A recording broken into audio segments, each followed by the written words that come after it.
बिस्मिल्लाहिर्रहमानिर्रहीम। अस्सलाम वालेकुम। हम आपको इस वीडियो में बताएंगे कि जिनका नाम SAM से शुरू होता है उनके लिए ये ख़ास वजीफ़ा है। हम आपको बताएंगे अगर इस नाम के लोग ये वजीफ़ा कर लें तो उनके घरों में अल्लाह की रहमतें आना शुरू हो जाएंगी, उनकी मुश्किलें और मुसीबतें ख़त्म हो जाएंगी, उनके घर में दौलत आना शुरू हो जाएगी। ये जानने के लिए हमारी वीडियो को मुकम्मल देखें और हमारे चैनल को सब्सक्राइब करें और वीडियो को लाइक भी करें।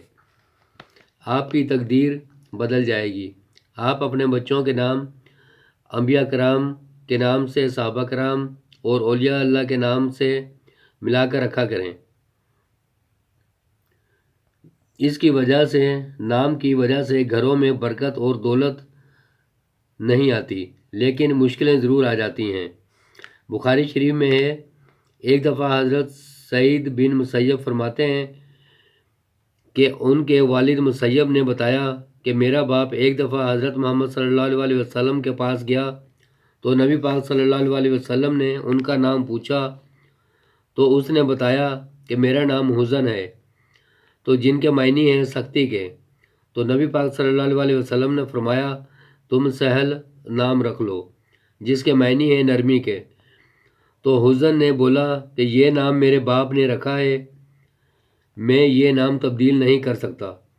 तो सईद बिन मुसैयब फरमाते हैं कि हमारे दादा का नाम तब्दील ना करने की वजह से हमारे घरों में सख्तियाँ रही हैं। तो जिसका नाम SAM से शुरू होता है वो ये अमल करें तो उनकी सख्तियाँ भी दूर हो जाएंगी। वजीफ़ा ये है, आपने 2 नफल इस तरह पढ़ने हैं कि ये अमल आप इज़्ज़त, दौलत या औलाद या किसी भी मसले के लिए आप पढ़ सकते हैं।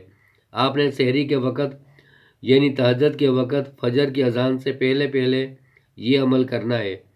उस वक़्त दुआएं जल्दी कबूल होती हैं। ये वजीफ़ा इस तरह करना है।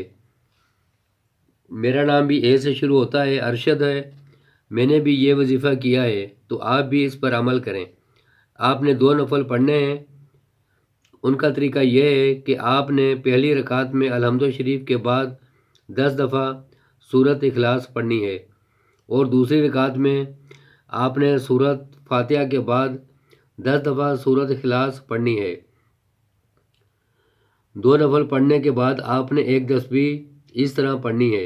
आपने दुरूद पाक की तस्बीह पढ़नी है। दुरूद पाक ये है, बिस्मिल्लाहिर्रहमानिर्रहीम, अल्लाहुम्मा सल्ली अला मुहम्मद वला आले मोहम्मद। आपने ये तस्बीह पढ़नी है और तस्बीह पढ़ने के बाद आपने सजदे में सर रख कर अपने मकसद के लिए ये दुआ मांगनी है। इस वक्त दुआ जल्दी कबूल होती है। आप रमज़ान के महीने के अलावा जब भी पढ़ सकते हैं, सुबह तहज्जुद के वक़्त भी पढ़ सकते हैं। आपने ये वजीफ़ा जिस नमाज के बाद नफल पढ़े जाते हैं तो आप ये अमल उस नमाज के बाद कुछ वक़्त निकाल कर सकते हैं।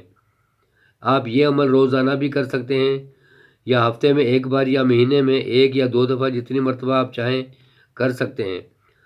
इंशाल्लाह आपकी मुश्किलें और परेशानियां ख़त्म हो जाएंगी। अगर वीडियो अच्छी लगी है तो हमारे चैनल को सब्सक्राइब करें और वीडियो को लाइक करें और अपने दोस्तों को शेयर करें। शुक्रिया।